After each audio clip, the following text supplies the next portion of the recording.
Sanibonani babukeli emakhaya, okhulumayo phambi kwenu uSister Khethiwe Ngwenya. Angihambi ngedwa, ngihamba nomyeni wami uBrother Mabutho Ngwenya. Ngaphambi kokuthi siqale isifundo sethu sosuku, sizocela uBrother Ngwenya asikhulekele. Singagoba amakhanda uma Brother Ngwenya asikhulekele. Baba ongcwele osezulwini, ise wenkosi yethu Jesu. Siyabonga ithuba osinikezele lokufunda isifundo osiphe sona. Cela usize sikwazi ukusifunda ngendlela efanele, sisizwisise, siphile ngaso, silungiselele ukuza kwakho kwesibili. Cela usize Nkosi ngendlela esosichaza ngayo ababukeli nabalalele bazwisise. Ekugcineni sisindiswe sonke. NgoJesu siyakhuleka. Amen. Amen. Singene-ke kusifundo sethu lesson 8 esikhuluma God's plan of restoration. Icebo likaNkulunkulu ngokwenzani? Ngokubuyisela. Isifundo i-memory verse yethu esanamhlanje ithi, tholakala kuMikha 6 verse 3 to 4. Oh my people, what have I done unto thee? And wherein have I wearied thee? Testify against me. For I brought thee up out of the land of Egypt, and redeemed thee out of the house of servants. So la imibuzo uNkulunkulu yasibuza yona abantu bakhe, laba asabala bamlahlile badukile kuNkulunkulu, ukuthini? Kuyini na abayenze kona ukuze bamlahle kangaka? Kukuningi abayenzele kona. Ubakhiphile ezweni laseGibhithe, wabakhulula kuphi? Ebugcilini. Umoya siprofetho okungezelela kuvesi lethu lokuvula tholakala ku-Testimonies for the Church volume 8 page 275 uthi, no earthly parent ever pleaded so earnestly with an erring child as he who made us pleads with the transgressor. Abazali bethu bala emhlabeni bayasincenga, kodwa hayi njengoNkulunkulu osidalile ngendlela asincenga ngayo, ancenga uma sithe sawela esonweni. Uyasincenga-ke la uthini? Uthi sibuyele kuye. Angazi noma khona ufuna ukuku-add Brother Ngwenya kuloko sengikushilo. Esikutholayo lana engikuthandayo ukuthi uNkulunkulu ubuza ukuthi kanti ngikwenzeni? Noma kanti nginenzeni? Umbuzo lo obuza okomuntu ongenacala. Uyazazi uNkulunkulu ukuthi ayikho into embi ayenzile ebantwini bakhe, ngaphandle kobuhle kuphela abenzile abantwana bakhe ukuthi bakwazi ukuma phambi kwakhe bephelele. So mayibuza kanje ulinde impendulo. Noma wenzela ukuthi sizibone ukuthi simonile uNkulunkulu, akukho nokukodwa okuba kwenzeke kithi, usenzele okuhle kuphela. Amen. Siqhubeke-ke ngesifundo sethu singene kwisonto. A crisis in Judah. Umbuzo wethu oqala uthi, what kind of things were going on in Judah when Ahaz ascended to the throne? Ngabe kuyini okutholayo ke Brother Ngwenya kulo mbuzo wethu oqala? Sithola lana ukuthi uAhaz ngesikhathi eqala ukubusa kuthiwa wayesasemncane, esasengumfana na 20 years. Ithi ke akenzanga okuhle njengoba kwenza uyise ubani? uDavid. Wenza ububi bodwa, waze wavumela noma wenza nokuthi amadodana wakhe adlule phakathi kwani komlilo, babe imihlatshelo yezithixo, kwenziwe imikhuba engafanele. Lezo zinto uNkulunkulu wayethe mazingenziwa ngabantwana, zingenziwa nanoma ubani, ukuthi kukhonzwe ini? Izithixo. Kuthiwa waze washisa nani neminikelo nemihlatshelo ezindaweni eziphakeme zakwa-Israyeli, okusho ukuthi izindawo lezi okukhulunywa ngazo kwakuyiJerusalema nezinye indawo ezibaluleke kakhulu kwimbali yabantwana bakwabani? Bakwa-Israyeli. Amen. Siqhubeke-ke siye phambili. How did God respond to this abomination? uNkulunkulu utheni-ke mase sakabona okwehlekele khona kuma-Israelites sabayenze konke lobo bubi lobo? uNkulunkulu uphatheke kanjani ke Waphendula wathini? uNkulunkulu akuyona into yamjabulisa le. Akazange kube into enhle kuye. Masibheka lapha kuJeremiah 7 verse lika 30 kusiya ku 34. Uthi uNkulunkulu ngokuba abantwana bakwaJuda benzile okubi emehlweni ami, usho uJehova, bazibekile izinengiso zabo endlini ebizwe ngegama lami zokuba bayingcolise. So uNkulunkulu akakuthandanga lokho abakwenze phambi kwakhe ukuthi benzeni, benze izinto eziyisinengiso, taboo, izinto ezenza uNkulunkulu angajabuli, izinto lezi uNkulunkulu angazifuni nokuthi kuzwakale ukuthi uzenziwe. Uthi bayakhile izindawo eziphakeme ngaphi? eThofethi, esigodini sendodana kaHinomu. Abe sesithi bheka-ke, izinsuku ziyeza usho uJehova elingasayi kubizwa ngazo ngokuthi iThofethi nesigodi sendodana kabani kaHinomu, kepha isigodi sokubulala. Uyabathembisa ukuthi uNkulunkulu ngenxa yobubi lobo ababenzile, izidumbu zabo ziyogcwala yonke indawo. Baswele umuntu ozobangcwaba, izidumbu zabo zidliwe yini? Yinyoni. Uthi uyakuthulisa emzini waseJuda nezitaladini izwi lokujabula, okusho ukuthi kuyozwakala izwi lani lokukhala, elokulila, kungabi bikho ini intokozo ngenxa yobubi abantwana bakwaIsrayeli abenzayo. Ithi-ke ngenxa yokuthi bathatha izinto ezingcwele bazisa kwizinto ezingengcwele, izizwe ezingakholwayo zasezikholwa ukuthi kufanele nokuthi kuze kuhlatshe abantu, kwenziwe iminikelo ngabantu kujabulisa yini onkulunkulu babo. Kwaze lokhu kwangenela nasebantwaneni bakabani bakaNkulunkulu kungu-Israyeli.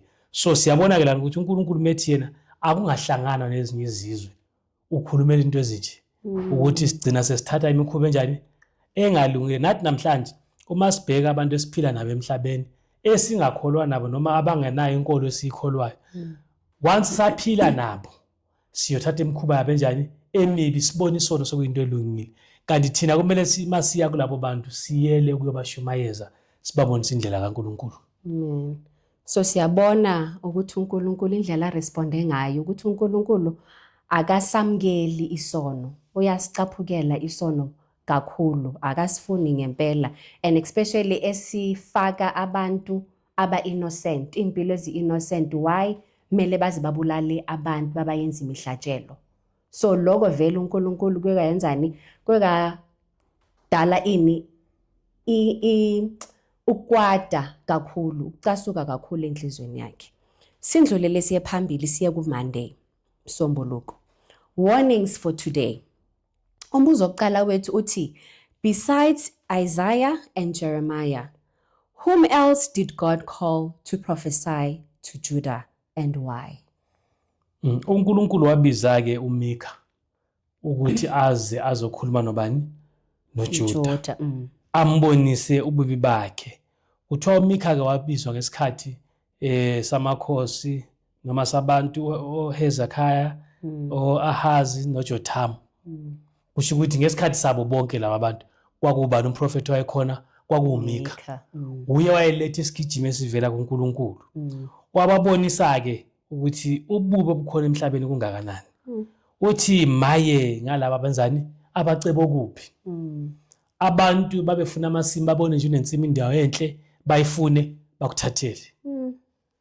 Babone ukuthi unendle enhle benzeni bakubulale bakuthathele. Ububi basebukhona ngaleso sikhathi babukhulu kakhulu. Yinto esiyibonayo namhlanje, kunabantu abathi mabenento abayifuna bayithini? Bayithathe. Uzothi hayi le ndlu babathathela ubani isigebengu esithile, akasenayo leyo ndlu. Seyithethwe yini? Igebengu. Ubani wayenensimo ethile enomhlaba othile, akasenawo bawuthathele. So into yayisenzeka kwaIsrayeli isenziwa nangabantwana bakaIsrayeli, amaJuda, ukuthi balwe nabafowabo babathathele lokho abanakho. So uthi-ke ubizwa ngokuthi uyindlu kaJakobe. Abese sithi-ke is the spirit of the Lord straightened? Are these his doings? Do not my words do good to him that worketh upright? So uNkulunkulu uyabuza, kanti anibona yini abantwana bakaJakobe njengoba senenza izinto ezinjani ezimbi kangaka. So uMikha wathunyelwa ukuthi azobabonisa ububi babo nokuthi bakwazi ukuguquka babuyele kuNkulunkulu. Amen. Sindlulele umbuzo wethu wesibili uthi, in the reign of Hezekiah, son of Ahaz, how was Micah to confront the false prophet? And why is this also needed today? Uthi uMikha mayekhuluma nabaprofeti, uthi laba baprofeti bangcolile. Bayaluma ngamazinyo wabo. Kusho ukuthi nabantu babengasabaphathi kahle. Babe profita befuna imali. Benze umsebenzi befuna ukuthandwa. Bengasawenzi ngenxa yakabani? Ngenxa kaNkulunkulu. Uthi ke laba baboni babo bazokuthi banjani? Bahlaziswe. Nalabo kuthiwa bayaprofeta bathini? Badideke. Bangasazi ukuthi yini emele bakhulume. Ithi they shall all cover their lips, for there is no answer of God. uNkulunkulu akasayikwenzani? Kubaphendula abaprofeti laba abanjani? Abagangileyo. Namhlanje ke uthi uTimothy, uthi uPaul mayekhuluma noTimothy, isikhathi siyeza lapha abantu abangeke bakwazi ukuma bamukele imfundiso eqondileyo. Bazofuna imfundiso njani? Ephuma endleleni, ebajabulisayo, ebenza abantu bazibone sengathi balungile phambi kaNkulunkulu. Ithi izindlebe zabo ziyaluma. Zilumela ukuzwa izinto ezimnandi. Azilumeli ukuzwa izwi likaNkulunkulu. Izwi likaNkulunkulu kalihlali limnandi. Kunesikhathi la likhuza khona, kunesikhathi la lithethisa khona, kunesikhathi la lincoma khona, likhuthaze. So nathi ke namhlanje sengozini ukuthi sifune abantu abazofundisa izinto esizithandayo thina. Bangafundisi izwi elivela kubani? kuNkulunkulu. So uNkulunkulu kuthiwa lana masinikezwa ngomoya wesiprofeti, ma uNkulunkulu enikeza abantu isigijimo esibaluleke kangaka azathini? Uthi kuba sengathi simemenyezelwa yini? Izingilosi. Okuyisigijimo sani? Sengilosi esingaki? Yesithathu. Kumele ukuthi abantu bangabhekeli ukuzwa indaba ezimnandi ezibajabulisayo, kodwa babhekele ukuzwa izindaba ezibasondeza kubani? kuNkulunkulu. uNkulunkulu uyohlala nabo abantu emhlabeni abazothanda iBhayibheli iBhayibheli kuphela. Balibheke njengani? Njengesimiso sikaNkulunkulu. Kungekho mibono yabantu. Bathi kungcono silayele bani? Silayele uNkulunkulu. Ayikho into ethi nesizozikhulumela yona engeyethu. Sizawukhuluma evele ezwini likabani? LikaNkulunkulu.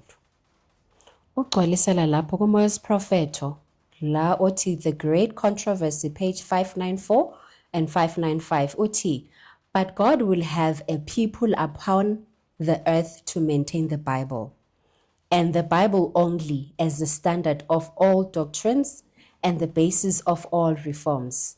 The opinions of learned men, the deductions of science, the creeds of decisions of ecclesiastical councils, as numerous and discordant as are the churches which they represent, the voice of the majority, not one nor all of these should be regarded as evidence for or against any point of religious faith. So njengamandulo uNkulunkulu bekanabo abantu bakhe obebabekile ukuthi noma kungabheda 90 out of 100, but leyo 10% leyo izawuma ime eqinisweni likaNkulunkulu. Namhlanje bangabheda bonke bangakholelwa bangami enkolweni kaNkulunkulu eqiniso, kodwa uNkulunkulu bakhona ababekile ukuthini baligcine iqiniso lakhe, balihambise futhi emazweni. Sindlulele siye phambili kumbuzo wethu wesithathu uthi, describe the danger of self-righteous exclusiveness. Sithola ini lapho? Amazwi esiwatholayo ithi athi wona, hear this I pray you, ye heads of the house of Jacob and princes of the house of Israel, that abhor judgment and pervert all equity. They build up Zion with blood and Jerusalem with what?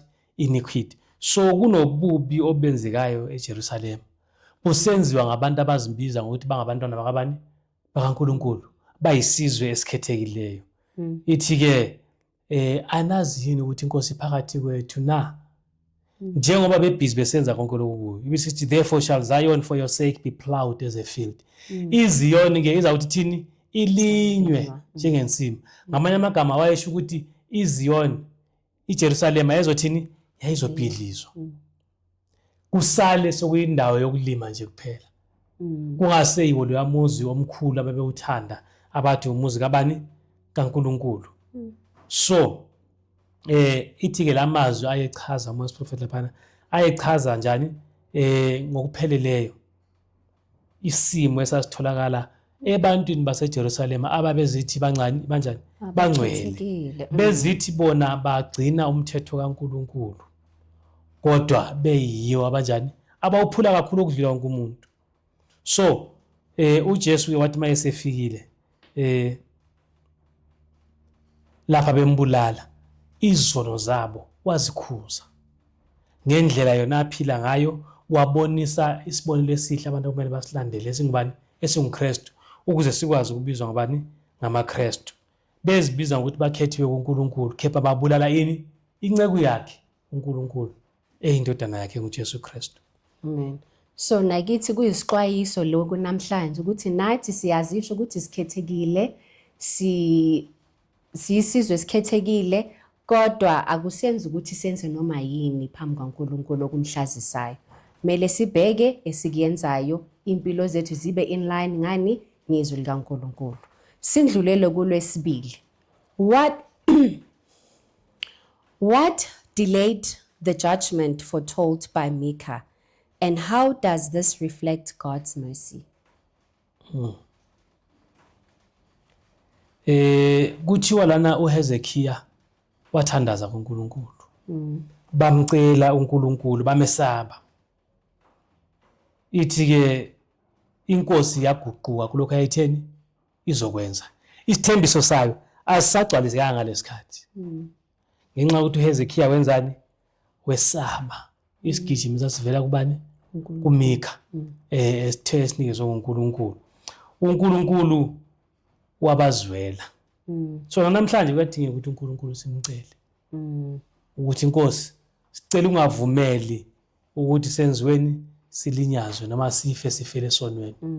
Siphi ithuba lokuguquka, silisebenzise futhi njengoba kwasebenza ngalesi sikhathi. Kuthiwa inkosi yaphenduka kulokho ayitheni izokwenza, ukuthi iJerusalem yayizothini yayizochithwa. Ayisachithwanga ke ngaleso sikhathi,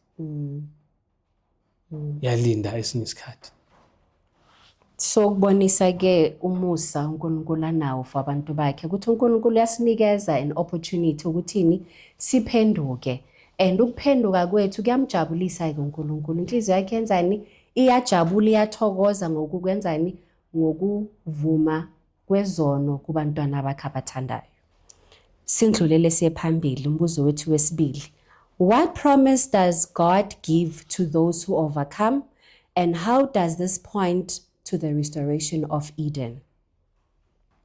Ngabe khona ukutholile lapho? Uthi uMikha lapha ezinsukwini zokugcina intaba kaNkulunkulu eyendlu yakhe iyakuthi iphakanyiswe ibe phezulu kwezinye izintaba. Nabantu bakhona bagcwale kuleyo ndawo. Ibise sithi izizwe ziyakuthini ziyakuza. Asithi asiyene kuphi entabeni kaJehova siyomkhonza. So lana kukhulunywa ngesiprofeti esizokwenzeka ekupheleni komhlaba, ukuthi bonke abantu abalungileyo nabamthandayo uNkulunkulu bazoyeka izimpilo zabo ezimbi, bayenze impilo, balandele impilo njani elungileyo, bakhonze uNkulunkulu ngendlela efanele. Kubuyiswe ke lokho uNkulunkulu ayekudalile emhlabeni. uNkulunkulu wayedala umhlaba omuhle, wafaka uAdam noEva, belalela uNkulunkulu bengakawela esonweni. Konke okuhle kwakutholakala kuphi? Eden. Ithi ke ngalolo suku uJehova ithi utsho uJehova, ngiyakuthi ngibabuyise bonke abasusiweyo kuleyo ndawo, nalabo abahlushiweyo, So uthembisa ukubuyisela umhlaba esimeni esihle esingenasono. Ubuzo uStimulus Prophet indodana kaNkulunkulu yathi yacela ukuza kuphi emhlabeni ukuze izofela ini isono sethu. Ukuze lokhu kubuyiswa okukhulunywayo ngendodakazi yeJerusalema kwenzeni kugcwaliseke, ukuze kusindiswa kwabantu kupheleliswe. Ithi-ke it is of this restoration that Micah prophesied. Ukubuyiselwa okuzokwenziwa noma okwenziwa ngubani ngokufa kukaKristu. Kususwe izono zethu, siphile impilo eyamukelekayo kuNkulunkulu, sesisindisiwe. Akukhona nje ukubuyiswa kwesikhashana. Kuyisibuyiswa kunjani okunaphakade. Okumele ukuthi sonke sizimisele sicela uNkulunkulu asisize ukuthi sibe yingxenye yalabo bantu abazojabula emhlabeni osuwenziwe kabusha. Kungasekho isono nokukhala nobubi bonke esibubonayo. Sindlulele siye phambili. Umbuzo wethu wesithathu. How did Micah and other prophecy of this final victory? Uthi mayekhuluma ke uMicah echaza izinto zonke ezazisenziwa ngabantu bebheke eJerusalem. Uthi laphayana, now also many nations are gathered against thee that say, let her be defiled. But they know not the thoughts of the Lord, neither understand his counsel. For he shall gather them as the sheaves into the flock. So uthi ke noma amandla kaSathane nabasebenzi bakhe bewunxwanele umuzi weJerusalem, uNkulunkulu uyakuthi bona labo bantu ababuthele ndawonye. Abasuse bangakwazi ukudla ini umuzi kaNkulunkulu. Kuthiwa ke uthi uMoses prophet, abaprofeti laba abathi baboniswa lokho babengazwisisi noma babefisa ukuthi bazwisise ukuthi lezi ziprofeti zisho ukuthini.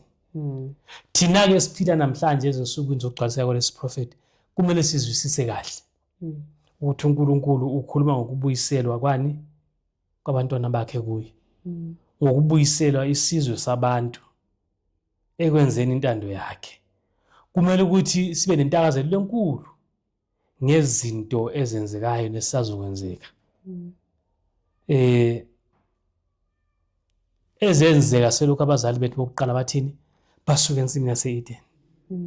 Abantwana bakaNkulunkulu selokhu balindela ukubuya kukaNkulunkulu nokulungisiswa kwani komhlaba okususwa kwesono. Nathi ke kumele sibhekele ubuhlo bunjalo ukuthi uNkulunkulu uzawubuyisela zonke izinto kulesi simo sasikuzo ekuqaleni, kuphele isono sonke, singaphinde sihlupheke, sihlale naye sibe ngabantu bakhe, naye abe yini uNkulunkulu wethu. Amen. Sindlulele singene kulwesithathu.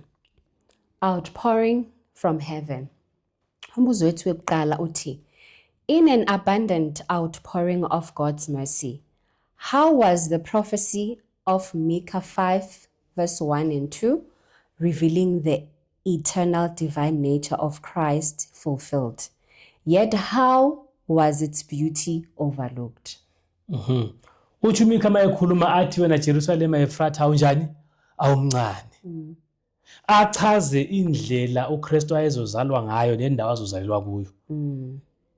Uthi kwaJuda eBethlehem kula kuzozalelwa khona bani? uJesu. Okuyozalwa khona umsindisi. Umsindisi lo ababembhekele kusukela ekuqaleni. Belokhu bethi umsindisi uyeza, umsindisi uyenza. Mabe senza ama Passover belenza ini umfanekiso wakhe. Kodwa into ebuhlungu ukuthi esefikile azange bambona. Kwaze kwathi nomuntu wayengakholwa enguHerod ongayengeyena ini umJuda wathi ufuna ukwazi lapho ukuthini uKristu azozalelwa khona. Bamtshela bathi eBethlehem yaseJudiya kula umsindisi azozalelwa khona. Ngoba isiprofeti sithini sisho njalo. Umbuzo ukuthi bambona yini? Bambona yini umsindisi esefikile? Abazange bamamukele.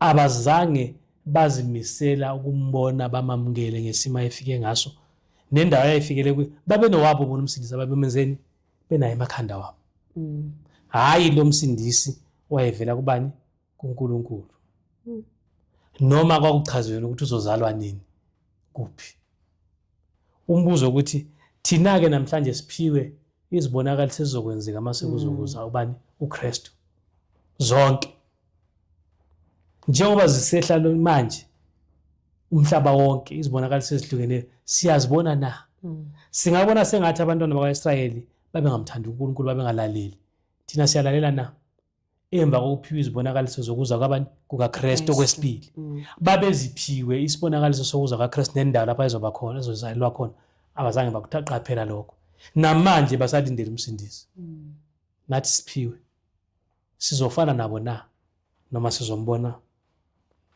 umsindisi eza Amen. Sindlulela kumbuzo wethu wesibili.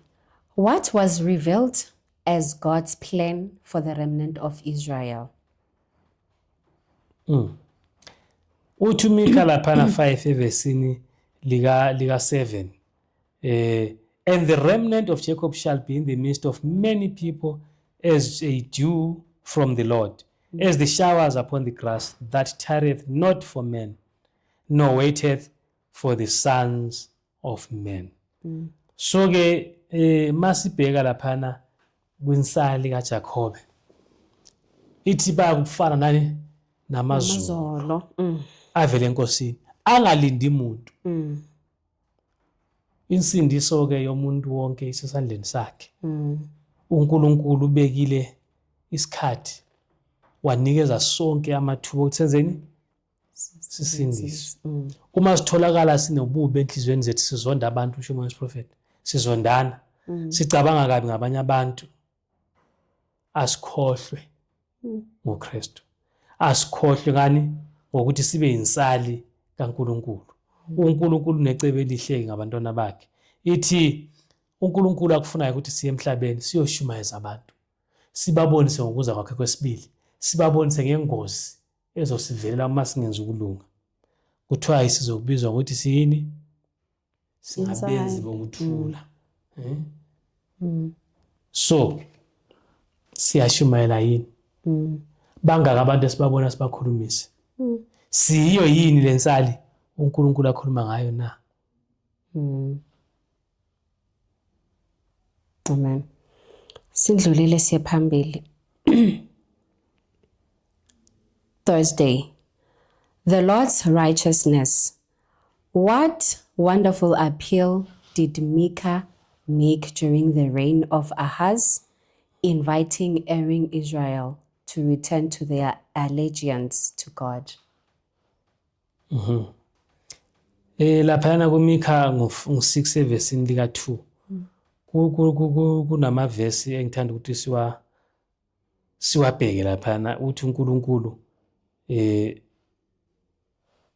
zwanini izintaba ukuphikisana kukaJehova nani izisekelo zomhlaba eziqinileyo ngokuba uJehova unokuphikisana nabantu bakhe kusho ukuthi uNkulunkulu ulwa nabantu bakhe ufuna ukubabonisa indlela yakhe abese sithi bantu bami ngiyenzeni kini kuyini enginikhathaze ngakho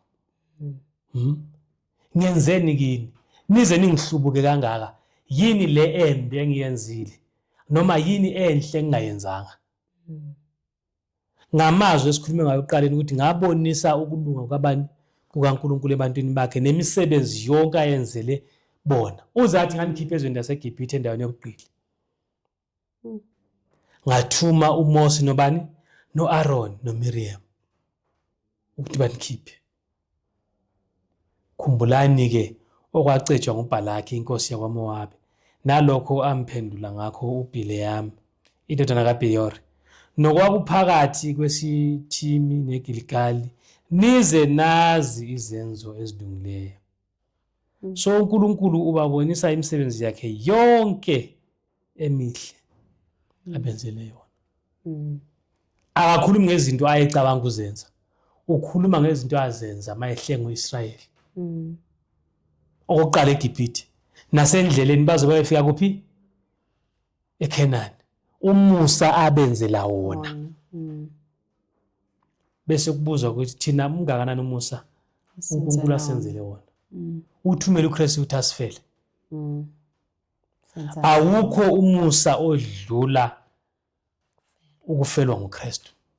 Insindiso sayiphiwa nguKristu iqhakatheke kakhulu. Ithi ke lapha kuMoya Prophet lensindiso lena uKristu uyenzele yonke indodana nani nendodakazi kabani kaAdam. Angeke usize ukuhamba ngendlela engeke hambisani nobani noNkulunkulu. Kuyashiya sencithakalweni. Akusizi ukuthi thina sizithathele amalahle siwabeke kulezi zitsha zokushisa kule mcengezi yokushisa impepho. Kumele sisebenzise umlilo ofanele ovela kuNkulunkulu. Size kuNkulunkulu ngoKristu kuphela ngoba akekho omunye umuntu esingaya ngaye. Akukho nokukodwa noma ngabe kukuhle kangakanani noma singathatha impepho manje sithi siyayisisa angeke sisindise. Kumele siye ngoKristu ngoba nguye kuphela obekwe waba yinsindiso yethu emhlabeni. Amen. Sindlulele siye phambili kumbuzo wethu wokugcina wesibili under Thursday. What heart longing plea of many people does God desire to answer? Kunabantu abafisa ukukholeka.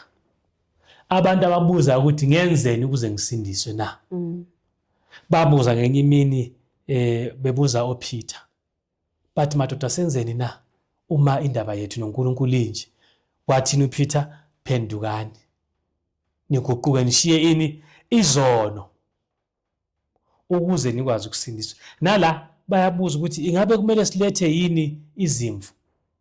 Silethe imihlatshelo eminingi. Ingabe imifula kumele igeleze ngamafutha aya kuNkulunkulu na? Ingabe kumele sinikele ngamadodana wethu na amazibulo? So uthi ke konke lokhu yikho kumele sikwenze naye. Yikho abantu abazibuza khona ukuthi yini okumele bayenze ukuze bamukelekele kubani uNkulunkulu. Bese uJeremiah athi alikho na ikhambi eGiliyadi. Ayikho inyanga kuleyo ndawo na. Kungani ke amadodakazi noma indodakazi yabantu bami ingaphilanga? But uJohn uyayiphendula leyo. Ngelinye ilanga ama ebhizi ebhaphathiza abantu ukuqhamuka uJesu kuJohane 1:29 uthi nibheka iwundlu likaNkulunkulu elisusa isono sezwe. Impendulo ezayo ebantwini abazibuza ukuthi yini kumele bayenze ukuze basindiswe. Ithi yona bheka iwundlu likaNkulunkulu elisusa isono sezwe. Ayikho indawo esingabheka kuyo ngaphandle kaKristu. Ayikho into eyodwa esingayenza ngokwethu engasisindisa ngaphandle kokubheka ezinyaweni zikaKristu. Nguye kuphela igazi lakhe likwazi ukusindisa. Igazi lezinyamazana, igazi lezilwane, lezi zazihlatshwa alikwazi ukusindisa umuntu. Imvana ongayithatha namhlanje ihlabe, imbuzi, inkomo akusindisi umuntu. NguKristu kuphela oyothini oyosindisa. Kuthiwa ke akwenzeki ukuthi thina ngokwethu sibalekele isono. Izinhliziyo zethu igcwele ububi. But ke kuthiwa ke it is not enough to perceive the loving kindness of God, to see the benevolence, the fatherly tenderness of his character. Akwanelanga ukuthi sikubone lokho. Yini eyanele? Ukuthi ke sibe nokulunga, sihlanzeke, sibe msulwa phambi kwakhe. Athi uPauli, bheka mina umuntu wosizo ubani uyakungisindisa kulo mzimba wani wokufa. Mayiqhubeka ithi kepha ngibonga uNkulunkulu ngoJesu Kristu oweza lapha emhlabeni. So insindiso yethu ayiveli kwenye indawo, ivela kuKristu kuphela.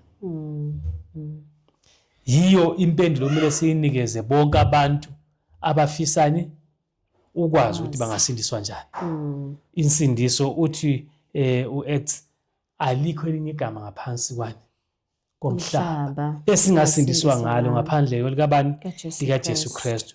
Yikho okumele kube isikhalo sethu nsuku zonke. Sithe ebantwini bhekani iwundlu likaNkulunkulu elisusa ini Izono zonke zomhlaba. nathi bese siyakhona kuleli wundlu singababonisi kuphela kodwa nathi sibalekele kuKristu ngoba kula kunensindiso yethu kuphela. Amen.